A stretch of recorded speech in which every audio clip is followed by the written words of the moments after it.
When we first began the campaign a decade ago, the America's Wetland campaign to save coastal Louisiana, it was a result of the state of Louisiana and our chairman, King Milling, having a commission that said the nation and the world really doesn't know what's going on in South Louisiana and the impact that it's going to have in the next decade or two on the rest of not only the state, its region, but also the nation and the world. And so when we began this campaign, Baton Rouge really wasn't on the map. And we had a long discussion where we sat in a room, and some of my colleagues, Karen Gautreaux and Sidney Coffey here today, talked about launching a part of our campaign called a place called America's Wetland. And we had a big debate whether Baton Rouge was part of that. And it's only 10 years later, and although we did put Baton Rouge on the map as part of America's Wetland, now it's become painfully obvious that Baton Rouge is right in the middle of America's wetland. In less than 10 years, we have lost an astronomical rate of land. When we first began the foundation, we kicked off an event at Tiger Stadium, and on the boards, we put the stadium filling up with water gradually. And it was the first time we used the metaphor of a football land. At that time, it was every half hour, and it changes as the coast changes. But now it's about every 53 minutes. And that land loss every hour for the past 10 years, and the most recent land loss is recorded on our website, americaswetland.com. And it's a sad commentary to a nation that has forgotten how to prioritize. In the United States, we roll out the money across every congressional district in America, and everybody gets their little piece of the action. And we don't know what's important and what's not. The special interest in Washington line up to make sure that everybody gets a piece of the pie, and what left goes down to the states. And quite frankly, we haven't had a strong voice for Louisiana in Washington and for the region. They don't see us in Washington as a state that understands stewardship and environmental quality, when in fact we have the largest environmental issue in America on our coast, with the largest rate of land loss on the planet in the Mississippi Delta, and we only rival deltas like the Mekong Delta and other undeveloped nation deltas in its land loss. Now, Baton Rouge follows New Orleans and now Laplace. And the next stop along I-10 is Gonzales, and then it's going to be here. And that may seem overdramatic to all of you, particularly folks in the press who seem to think that we over-dramatize issues. But this isn't a matter of 10 years. We're not talking about historically significant ages and eons. We're talking about within the lifetime of the children that you have in this room and grandchildren, we're going to have Baton Rouge as part of the coastal zone. In 2005, Livingston and part of Ascension was added to the coastal zone for the first time ever, and East Baton Rouge Parish is next. Now, what does that mean to be part of the coastal zone in Louisiana? Well, it means some problems with permitting, certainly. If you have to go through the Formula 404 Coastal Zone Management Act regulations, the Corps of Engineers will be involved in your lives when you try to permit. But what it means more than that is that the next Laplace can happen in the outskirts of Baton Rouge. Your low-lying areas can flood in Baton Rouge. And if Gustav and Isaac didn't prove that to you, everyone in Baton Rouge needs to wake up and realize that you're next on the list. Now, we have just finished a series of 11 meetings in 5 states where we were challenged by the federal government to go find out what the answers are. Go down into the lower regions of the coast and bring us back what you think we need to do. And that's what the Beyond Unintended Consequences report represents. Common sense answers from people who've lived in this region and indigenous peoples who are giving back to the federal government what they asked for. And as my mama, before she passed away, said to me, always be careful what you ask for, Val, because you'll always get it. And they've gotten it in 30 answers to their questions in this report. Now let's start with what the basis and one of our real problems is in unintended consequences. It's the concept of unintended consequences itself, that we can wait for a disaster to happen based on what we've done to change our landscape and then be satisfied with the tens of billions of dollars it costs to fix it. This is a huge problem for the taxpayer. It's not smart thinking by these folks who think they know how to run a country to not invest in the coastal zone of Louisiana to prevent $140 billion as an aftermath of Katrina and Rita alone. And we're not adding the storms that are now coming. Unintended consequences from building the levees on the Mississippi River. National Geographic, 1897. The effect of withholding by the levees from the great areas of the Delta the annual contributions of sedimentary matters and the steady, though slow subsidence of these areas is one which should be taken into account in deciding the important question of how to protect the people from the floodwaters of the river. No doubt the great benefit to the present and two or three following generations, accruing from a complete system of absolutely protective levees, excluding the floodwaters entirely from the great area and the lower Delta country, far outweighs the disadvantages to future generations from the subsidence of the Gulf Delta lands, below the level of the sea, their gradual abandonment due to this cause. While it would be generally conceded that the present generation should not be selfish, yet it also safe to say that the development of the Delta country during this 20th century by a fully protected levee system, at whatever the cost to this region and these states and the federal government, is worth it. That's not an unintended consequence. That's an intended consequence by the federal government to levee the Mississippi River and separate and divide the healthy floodwaters and sediments from the lower Mississippi Delta.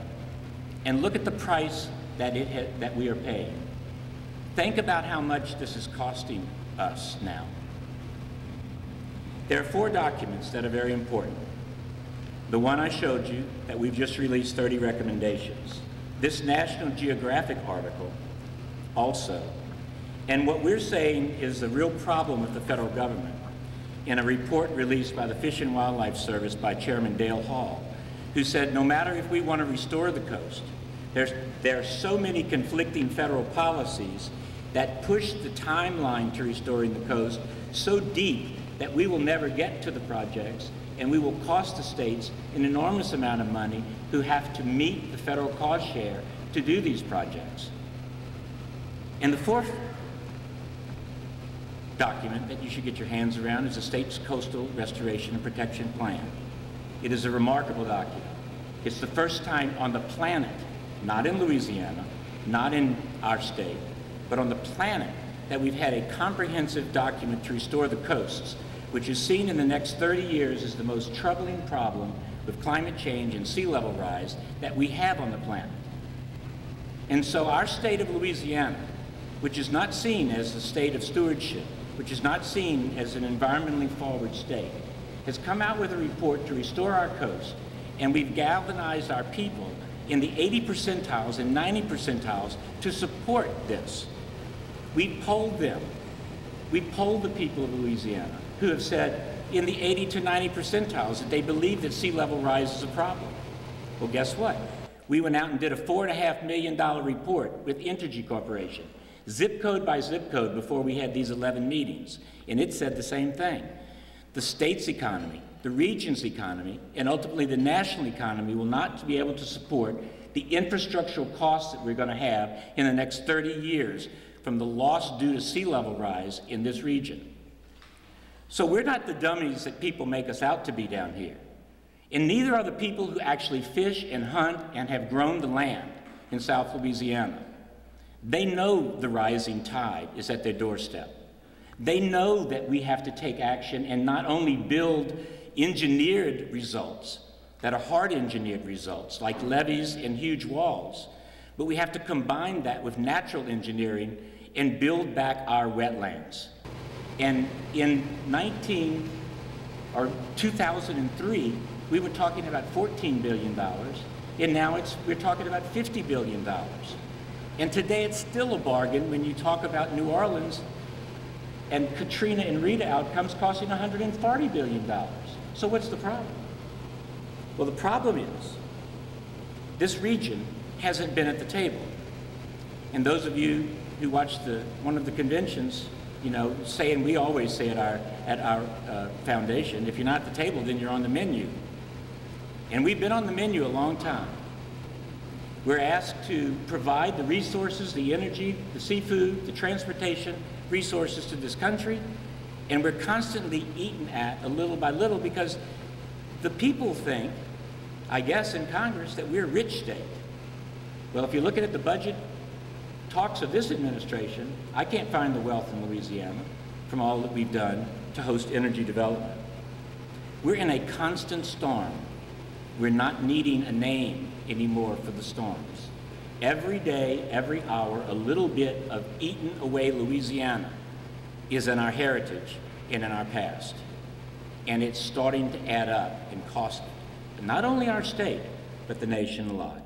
Yesterday, in Jefferson, St. Charles, and Orleans Parish, an emergency high water level was announced. This is a harbinger of things to come, that we're announcing high water levels at a high tide in 3 parishes of Louisiana, not far from East Baton Rouge Parish. This is the constant storm. This is what we're facing. We are, in one way, fortunate that we have the perfect issue. We have the perfect issue for America right now. It involves climate, energy, and the coast. We in our foundation combine those 3, and when we started, to some criticism, that how can you put those together? Those are separate things. They're not. They're not separate. Business and industry, and the NGO community, and leaders from communities, and community activists have to be at the table to solve this problem. It's the perfect issue. Look at CNN. It's a cottage industry for them, these storms. They have the redcoats. They stand in high-powered winds and blow themselves around for hours on television. People want to advertise for that story. They get more advertising during storms than any time from their big sponsors and advertisers. We are the story in Louisiana. We just have to make sure that everyone knows that we're the story. So our job is building knowledge. It's like a good liberal arts university used to be. We're to do research. We're to progress. We're to take groups, hard work, like CPEX, who's in the room today, who went out and did studies and asked people questions and listened to what the locals felt. It's like our 11 forums where we found out what people said, and then we're trying to answer the call from Washington to do something about it. Our job is knowledge. We have to take the state's master plan and people understand each part of it and what they're prioritizing to do, because it impacts the lives of every person in Baton Rouge. This is not a waiting storm. We're not waiting for the next name to drop. And our job is to build knowledge. And that's what this report that we released last week does. And I'll say something else. It's nonpartisan. We're in a toxic political environment in this country where Republicans and Democrats find it great joy to tear each other down. Well, we don't have the luxury of that happening here. And consequently, David Vitter and Mary Landrieu were at this press conference, and our delegation and our administration is working together because they realize that our solutions have got to be across the board and not about politics. It's too important to leave to politics. And so last week, we went to the Council on Environmental Quality, we went to the White House Policy Office, and we went to Capitol Hill, and we gave these findings. And we said, this is a constant storm. You cannot walk away from it. You created it. And we have actually in print in National Geographic where you said in 2 generations this was going to be solved. It's not solved. And we need it solved. And we need it solved for the nation. We need it solved because the Intercoastal Canal is disappearing at the fastest rate of any waterway in the country. Ask the landowners on the side of the Intercoastal Canal. The saltwater intrusion's killing their cattle, killing their crops. Most of the goods that go east and west from Houston to Mobile go in the Intercoastal Canal. That feeds the Mississippi River. That feeds the 31 states north of us. That feeds the economy of the nation. The most important economic driver in the nation is at our feet, and it's being lost. Knowledge. We're building knowledge. And when we say unintended consequences, we say it because we have to get beyond that. That's not a good enough excuse anymore for Louisiana, for Texas, Mississippi, Alabama, or Florida. We're a region, and we need to be treated equally to the Chesapeake, the Great Lakes, and Cal-Fed in California. Those organizations, those places have come together and get a lot of money from the federal government. We want to be in line for that and not have to wait for an oil spill to give us a windfall to save our coast. That's embarrassing. It's totally embarrassing for a nation who wants to claim that it is on the top of the ladder. So our final act today here is to let you know that we're going to build knowledge here in Washington and take this report to Vietnam, to the Mekong Delta, because we think we have to do it on the world stage as well. We're going to tell them about Louisiana, and we're going to have the World Delta Dialogues too in Ho Chi Minh City in May of 2013. And we're going to bring our results, because in our minds, we think that this restoration economy that we built is really a great stimulus package for this region. We think that our industries can invest in putting back land and use that land as a carbon sequestration opportunity, a sink where wetlands can take carbon out of the air, greenhouse gases out of the air, and we can build the land and raise money at the same time to do more restoration. The state has been working on this, and I see Jerome Gerang here with us. He has a task force on this. He has a task force on nutrient credits, so that the nutrients that go into the river we can make money off of and help build our coast back and deal with the degradation, the toxic zone that we're having off the coast of Louisiana that's grown to be the size of the state of New Jersey. You couldn't have made this story up if you tried to. It's impossible that you could have made a story up like we're dealing with today. So, cut through the rhetoric, read the results of this report, which have 30 recommendations that we send to Washington, and try to build knowledge along with us. I know we have a group of Episcopal students with us today. We appreciate you coming to learn, because it's your generation that we're talking about. We want Baton Rouge, actually, to be a sound, safe place.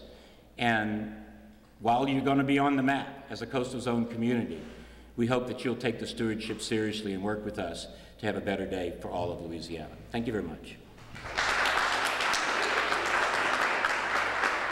The America's Wetland Foundation just issued a report of findings called Unintended Consequences, which calls on the nation to not look at the Mississippi River Delta as a problem only when there is a storm or disaster, but realize that we're in a constant storm right now, and we have disasters almost every day because of the loss of wetlands. Give us an idea on just how serious is the problem along the Gulf Coast from Texas all the way to Florida? Well, from Texas to Florida, a place we called America's Energy Coast, in the next 30 years, because of the increased storms and longer storm events like we just saw with Isaac, we're going to have our infrastructure, meaning roads, hospitals, power plants, that are going to become more and more vulnerable because of the rising tide. And this affects all of Louisiana, but it also affects the nation, because as we lose our port infrastructure, as we lose our road and transportation infrastructures, the energy is going to be affected for the rest of the country, as well as the movement of commodities and shipment throughout the Mississippi Valley, which starts and originates or begins its export trips here in Louisiana. Tell us about the report. First of all, where did the information come from? Well, we had 11 meetings in 5 coastal states along the Gulf Coast. And in these meetings, ideas were generated to go to the federal government and say, you've asked us for ideas as how we can fix our coast, and we're going to come back to you. And we had over 1,500 people participating in those meetings, leaders from various sectors, not all from the environment, not all from energy, not all from transportation or navigation or community. All of these came together as one set of interested parties in the Gulf Coast in making sure it was sustainable for years to come. How many recommendations did the report call for? There are 30 recommendations in the report, and there's everything from simple recommendations like unlock the Harbor Maintenance Trust Fund, which the federal government has not released those funds for years, and it means that we cannot keep our navigable waterways open and moving, to a very complicated recommendation for the federal government to work closer together with their agencies and not have the conflicts between the agencies stop our coastal restoration projects. What kind of response did you have from the release of the report in Washington? Well, we've had huge bipartisan support for the findings in the report. This is really, really encouraging because, you know, we're in such a tough, toxic political situation, partisan situation.